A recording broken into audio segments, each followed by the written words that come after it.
agree, and I think that's good. I think it's good to bring everybody in.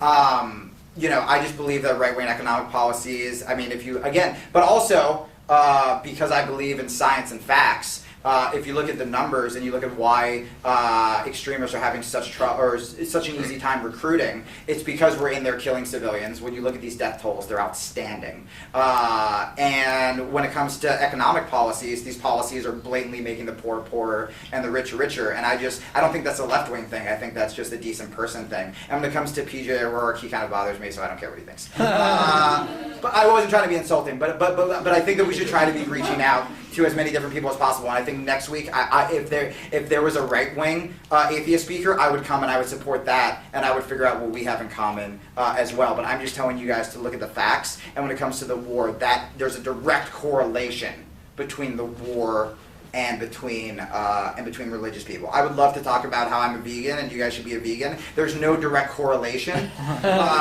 between that and religion. I love Peter Singer and I'm glad he talked about it, but just to your point, I'm not saying, be a vegan because that'll make you a better atheist. Be a vegan because, there are many reasons telling you why you should be. But when it comes to the war, it's directly involved with why extremism keeps going up.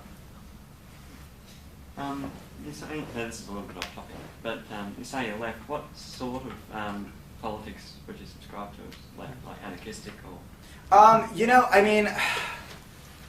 guess. Or would you consider it sort of like your own? Yeah, I don't really label it. I'm certainly not a Democrat because Barack Obama is upholding the majority of the Bush administration's policies with a couple really nice changes. I guess I would just consider myself left-wing because I always thought of left-wing as anti-war, pro-equality, help people who need to be helped. These are really good policies. It's so funny my girlfriend and I, we have a radio show and it's called Citizen Radio, and we took a couple meetings with big news networks, and they were like, we don't want anything extreme, any of that extreme left. And I always thought right-wing extremism, which is on TV, if you watch Glenn Beck, if you watch Fox News, is we should put immigrants in camps. It's that we should put gay people in camps. Lots of people in camps. And, I'm kind of look, we interviewed Ralph Nader, who's a presidential candidate for the Green Party.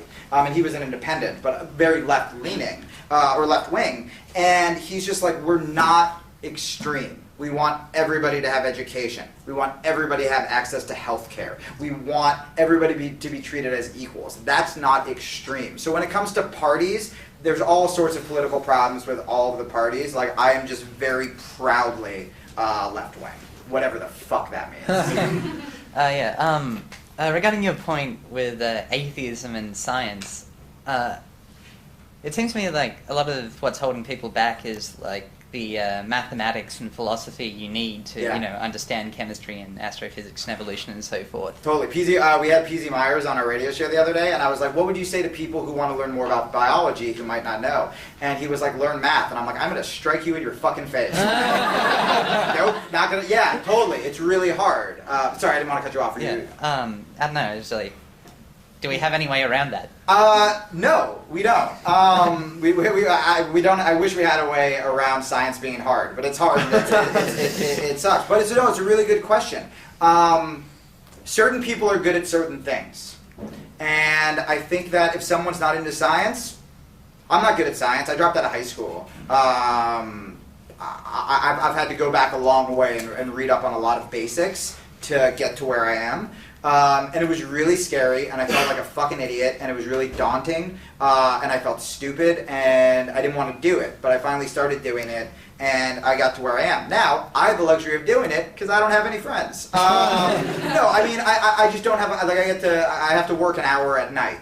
And occasionally talk to like-minded people. I have a lot of free time, as many of my Facebook and Twitter friends know. A lot of free time. But for people who aren't into science, that's why I just explore the humanist aspect of it. You know what I mean? I feel like with them, if that's not their bag, that's cool. They don't have to know about science to be an atheist, but I feel like then you can start talking about just being a good person. Or I think you should try to convince them. I think everybody should know, but if they don't, or if they don't have time, again, it's easy for me to be like, fuck them, we'll learn on it. But if you have kids, if you have 2 jobs, and they don't have time to do it, I think there are other really exciting things about atheism that we could talk about that don't involve math.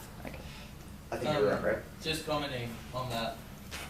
talk about science. I think even though it's not necessarily necessary to understand all the processes that underpin everything in the world, it's important that people understand that there's a scientific process and how scientific institutions work differently from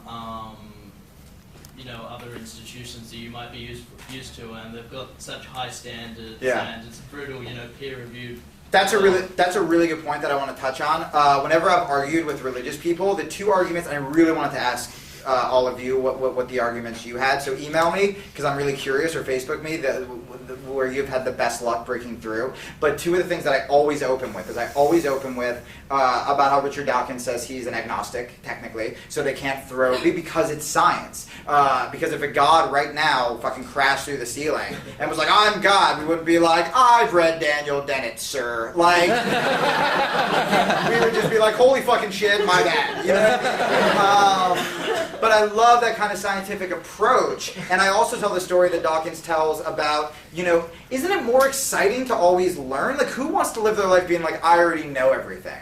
That's not exciting. I mean, one of the only kind of like mantras I live my life by is like evolve. Just keep getting better and keep learning more. And so when he tells that story about, the professor who was proven wrong by like one of his students or something, and instead of the professor freaking out, how he like started crying and fucking hugged him and the place stood up. I'm like, that is the most beautiful, not my fucking half-ass telling of it, but I'm in a rush and lots of hands are up. But that's one of the most beautiful things ever. So I think that, if they don't get the math formulas per se, you can still explain the beauty of growing and learning and peer reviews and checking compared to just like wishing. So I think just quickly, if anyone's got their next class like on the other side of campus and have to go now, feel free to take off now and we'll just do a couple more questions. If there is any one of them, I'll take their question first. The rest to go.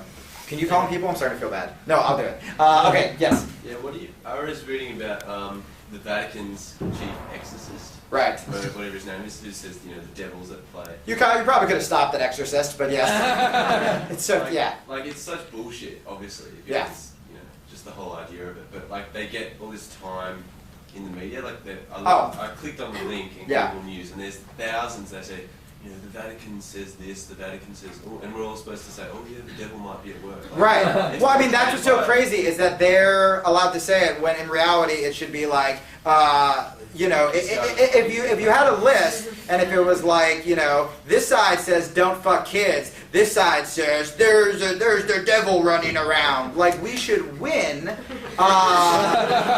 argument, but that goes back to organizing. We don't get any space in them. Like, no one ever quotes like, if a church, if some old fuckhead fucks a little kid, which is fucking annoying. I would like to say, if there is a quote, I want it to be that quote.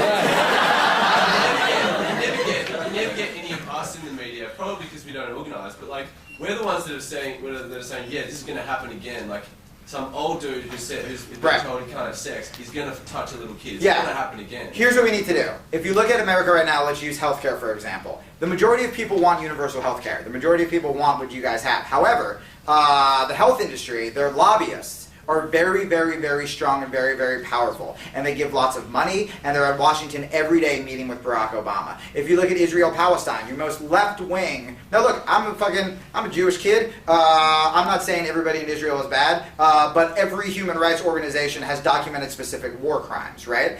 The most left-wing politicians in our country won't come out and criticize those war crimes. Not criticize Israel as a state, but criticize war crimes. Why don't they do it? Because AIPAC is the strongest lobbyist organization in America. And they organize, and they're fucking scared of them. What we all need to realize is politicians and news organizations, politicians are cowards, and news organizations, all they care about is money. So if we show them that we do have lots of people, and that we do have a really strong voice, because there's a camera, I don't want to be like, make them fear us. But look what they accomplish. Do you know what I mean? Just about before I get to my question, anybody who's non-scientific who wants to catch up on Darwinism should read anything by Stephen Jay Gould. Oh, right. My God, if there was one. I would be interested in your take on the large number of people in the United States, but it seems